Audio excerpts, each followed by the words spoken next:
Welcome to Crazy Meeples!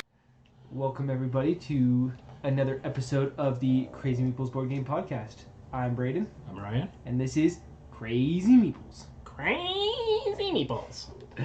As you can see, we are very much alive and well. Life got pretty busy, but we're back. So happy to be here. What are we going to talk about today, Braden? We're going to talk about, since you guys very much enjoyed our last top 10 list that we made, we thought we'd throw another one at you. This time, we're going to do our top 10 two-player games. Yes.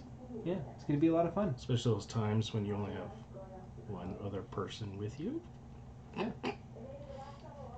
Like many times I have just me and my wife, or me and one of my kids. Me. Mostly me. Mostly you. Well, a lot of the times it's just You me. like to think it's just you. No, it's just me a lot of the times. Just you a lot of the times. Yeah. All right, let's dive right on in. A couple honorable mentions that really good games didn't quite make the list. Starting off on this honorable mention list, we have a game called Targi. I've never played it. Ryan has. You played it.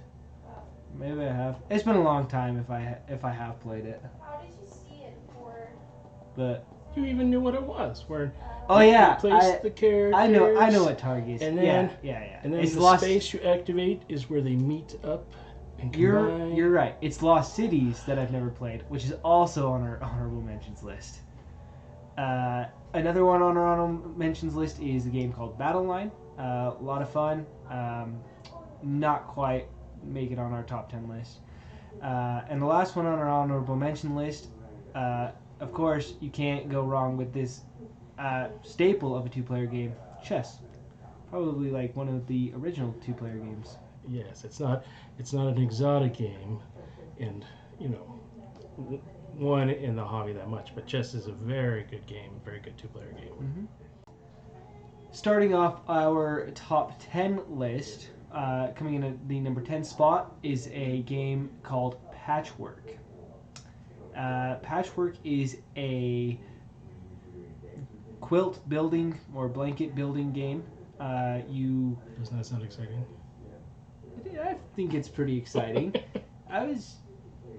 It's fun. Strategic in a way where you have to position your patch pieces in a certain spot in order to utilize the most of your 10 by 10 square. They're mostly non-square polyomino pieces, and a lot of them are really odd that you're trying to piece together like a patchwork quilt. Yep. Most points win in this game. Whoever gets to the end of the time track, for lack of a better term, triggers the end game, and then whoever has the most buttons at the end wins. Great two-player game, really easy to learn, to play. Takes about a half hour of your time. Really light. It's not a heavy game to play whatsoever. Coming in at number 9 is Air, Land, and Sea. Air, Land, and Sea is a two-player game where you play it's a winner of 2 out of 3 rounds. But essentially, with Air, Land, and Sea is the military version. You have 3... like rock, paper, scissors, essentially. What do you call that? Campaigns places. Campaign places. Anyways, so you have like a air, land for your land vehicles, and sea for the navy vehicles. And each one of those, we have the cards, and there's Army cards, Air Force cards, and Navy cards, and each card has a special ability. So as you're playing cards down, you're kind of going back and forth trying to win the different areas, and whoever wins 2 out of 3 of the areas gets so many points. And it is a little bit strategic, because if you know you're just going to lose, you can bow out and just lose a couple points, versus if you go all the way. So it's like, it's the first one of 13, but if you go all the way, you get 6 points, the winner. But if you're like, oh man, this is the worst hand ever, or you start playing and you realize it's not going to work out, you can bow out and only have to take 2. The other person only takes 2 or 3 points instead of losing all 6. Mm-hmm. So it's just a matter of getting 13 points. It's usually a 2 out of 3 type scenario in most cases. So Air, Land, and Sea, a lot of fun. They also have another version of it We like it so much. The company created it's called Critters at War, and it's just a silly take. It's the same concept with the air, land, and sea, but it's got like pigs and critters and animals and fighting each other. So it's really funny and cartoonish, but really great game. Air, land, and sea. Number 8, we chose Crokinole. Crokinole is a dexterity game, a disc flicking game, and we love playing Crokinole. But Crokinole is one of those strange games, don't you think? Because It is. It is very strange. we never think to play Crokinole. In fact, making this list, Crokinole wasn't like one of the top on our list of games until we remembered it's sitting in our basement. But every time we get it out, everyone plays. And they keep playing over and over again all day. You know, you never just play one game. And it's just that much fun. You're just flicking discs, trying to get them into the middle, scoring points, knocking other people's pieces out of the way. Just a really fun game. And, you know, the reason we put it on here, and the reason it's only a number 8 is just that one little flaw of, oh yeah, Crokinole. But when we do get it out, it is a hit every single time. Very great game. Not to mention it is a big game to try and pull out and store, but it is great. We do love it a lot. Which reminds us, we probably should get that out soon and play it again. Okay. Yeah. Coming in at our number 7 spot on this list is a game we'd like to call Memoir 44. For all of you history nerds or fanatics, it is a World War II board game where it's the Axis and Allies, not to be confused with the game Axis and Allies. It comes with a bunch of different scenarios. One person plays one side of the war, the other person plays the other, and it's whoever wins and knocks out the other armies or meets the certain scenario conditions wins. A lot of fun. How would you describe some of the playing? It's very strategic in how you decide to move your figures, and it's card and dice. So it's the cards that you decide where you're going to be able to and what units can be commanded in which area of the board. So you're kind of giving out commands, and then you're using the dice to attack the different spaces back and forth. And you know, it's a light World War II game. So, you know, I think I taught you the game when you were. I was a wee little lad. 12? Yeah, I was pretty young. I was able to pick it up pretty easily. The rules are not that confusing. No major air combat stuff that you have to worry about. It's all pretty straightforward. It's all pretty straightforward, and it's a great system that's been around for a while, and you have lots of things. If it's something you really enjoy, you can expand into, you know, the base game comes with, I believe, American and Britain soldiers against the Axis Germany, and they kind of mix that together. But you can also get like the like I have the Eastern Front, where it brings in the Russians, and you can get a Pacific campaign, and they also brings more units and more campaigns for you to fight, and they're actually actual World War II battles that happen. So it's historical in that sense as well. And that is our number 7 spot, Memoir 44. Coming into our number 6 spot is a game called War of the Ring. Basically, it is Lord of the Rings in a box, in board game form. A lot of fun. Again, kind of like on the same pages of Memoir 44, it is two sides: the forces of evil versus the forces of good. The people who are on the good side are trying to destroy the One Ring, while the forces of evil side is trying to find the Fellowship and catch them before they make it to Mordor and throw the ring into Mount Doom. There's a lot of miniatures or army pieces around the board and all of your different territories. Like your typical Risk game, you're going around rolling your dice, attacking each other, weakening the forces. The better part about this game is the forces, or the good force, is in hiding. The forces of evil don't know where they are at all during the game, so it's their job to find them and then stop them from throwing the ring into Mount Doom.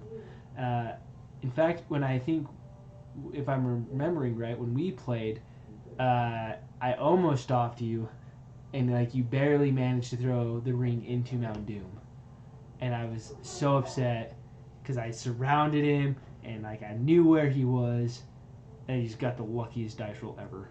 Darn right. Yeah. That's our number 6 spot, War of the Ring. Lord of the Rings in a box. All right, number 5. Our number 5 pick is a game called Jaipur. It is camel traders in Arabian times, trading spices and Yes. jewels and things like that. Really, it's a set collection game where you're going back and forth, and this is a 2 out of 3 round game. So whoever wins 2 games wins. It's a fun back and forth game because you essentially have goods in front of you where you're like, okay, I want that one, and then I have to put, when you take a card, you have to put cards back, and there's also camels that are kind of like wild. So instead of taking a regular card from your hand and putting it back into the middle, you can throw a camel out into the middle, which is really nice. But at the same time, if there's a lot of camels out there, you might want to take all those camels because, one, if you have the most camels at the end of the round, you get 5 points, and 2, now that person has all these camels that they can use to not give you items that you may need to get going. So it's a fun back and forth, really short game. Takes 20-30 minutes tops. A lot of fun. Me and my wife play this quite a bit. Annie likes playing this. One of my daughters. She's not very much into board games, but this is one that she will play. Yep, this is one that she will play, and it's just a lot of fun going back and forth. So that is number 5, Jaipur. Coming in our number 4 spot today is a game called Santorini, based off of the city in Greece. It is a game where we each have 2 workers, and we're trying to get one of them on to the top of a 3rd-story building. The catch with that is every time you move a worker, you have to add a piece to the building. So you can get stopped, make the building too tall, so you can't walk up it, put a roof on it. Very strategic in that way. Yeah, and it's based off of the city of Santorini. So if you can imagine what the city of Santorini looks like with the white buildings and the blue tops, as you're playing, you're slowly building Santorini. And it looks just like it. Mm. And getting that strategy, moving back and forth, trying to get to the top. So it's a very beautiful game and strategic at the same time. Yep, and then they even have a Greek god powers that we recommend playing with. We think it makes the game a little bit more fun because it changes up the game depending on the power. But like we said, very beautiful, strategic, still very easy to learn, very easy to play. Great game all together. That's our number 4 spot, Santorini. All right, number 3 is it's kind of a combination of 2 because essentially they're close to the same game. It's called Star Realms or Hero Realms. There's a couple slight differences. One's set in space, the other is a medieval theme. But Star Realms is a 2-player game with essentially you have a deck of cards that you share a deck, and you're getting those cards. So it's a deck building game. Mm-hmm. But so you're getting ships, playing them, attacking each other, trying to get the other opponent's life down to 0. But it's really fun because you can make some really cool combos. Like some of the ships work together. There's different factions, and if you have different factions, they can trigger other ships to really make some fun combos as you're fighting back and forth against each other and bring somebody down to 0. The Hero Realms is the same style. you're kind of fighting back and forth, but it's the knights and monsters versus knights, monsters, wizards instead of spaceships. And Heroes is nice. Oh, I don't think it comes in the base game. Never mind. But they do have like characters you can buy, so you can start out as a wizard, a thief, fighter, to have a slight asymmetric beginning in it. But it's a lot of fun, going back and forth, building your Starfleet and kind of fighting each other back and forth. So that's Star Realms, Hero Realms. Coming in our number 2 spot today is Seven Wonders Duel. Just like Seven Wonders, except for 2 players, made exactly for 2 players. Great game, really fun if you only have those 2 players and you want to get in a good game of Seven Wonders. The only slight difference is you are still card drafting, except you can see what the options are to choose from instead of passing it around each other's hands. Other than that, you're still trying to build your wonders, you're still gathering your resources, making things cheaper, getting combos for the end game scoring. The game comes with at least 2 expansions that we know of. Well, it has. It only has 2? It has 2. You said it comes with 2. Oh yeah, it has 2. One is the Pantheonic, comes with some of the Greek gods, and they give you bonuses and effects, and overall it's a really, really good game. It just fell short of our number 1 spot. We just like our number 1 spot a little bit better. But that's our number 2 spot, Seven Wonders Duel. All right, comes down to our number 1 choice. It was a hard choice between this game and Seven Wonders. Seven Wonders is great. It's a great back and forth. But this one just gets played more often, is a little bit more streamlined. And this game's called Splendor Duel. And it's a gathering chip resources to buy cards to allow you to get more gems to buy bigger cards. And that's all you're doing, and it's a race to get to 20 points or 6 crowns. 6 crowns or 10 points of the same type of jewel. And you're kind of going back and forth, grabbing coins, and it's just easy and fun to play, and it's easy to teach. People pick it up really quick. Usually when we play, there's a very good chance that we get asked, you're going to want to play it again, over and over again. And that's the reason why it's the number 1, because it's just that much fun to play, going back and forth. What do you think of the game, Braden? Splendor Duel is probably, I would agree, the number 1 game, go-to game if there's just 2 players. It's very easy to get out, very easy to set up, easy to learn, but it still has that competitive aspect. It's still strategic. It still makes you frustrated when the other player steals the 2 gems that you wanted to take that turn instead, so you have to revamp and think of something else. And they have the 3 win condition, so it changes every time. The gems don't line up, and so you have to change, and maybe you get 10 points in one color gem to pull out the victory. It's a really, really good game. I enjoy it quite often, and we've played it several times. That is our number 1 spot on today's list. Yeah. So if you're ever in the need of a 2-player game and games that play really well with 2 players, this list is phenomenal, and you can't go wrong with any of the games that were mentioned here. Mm-hmm.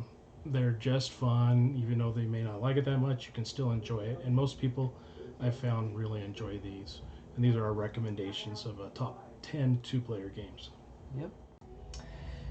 So that is the end of today's episode of the Crazy Meeples Board Game Podcast. Hope you guys enjoyed our top 10 2-player games list. Hopefully you guys found or heard of a new game that maybe you would want to try out. Or if you have a favorite game, let us know. We're always open to playing more games, obviously, and always looking for games that may take the place in our top 10. And maybe you can be the one that recommends it to us. Yeah. A couple things we want to go over. We know life does get chaotic. We do and are currently working on a better schedule. We do ask, be patient with us. We are only human, and life is very insane with us right now. But we love doing this for you guys, and we hope it helps out. So we want to continue. So help us out. Show your support. Leave comments of the games you guys like. Drop a like. Subscribe. Helps us out a lot. And let's just grow this board game community. Let's share what we love. Share what you guys love to everybody else. Anything else? It's good. Yeah. Just remember, guys, that families that play together stay together. Good night, guys.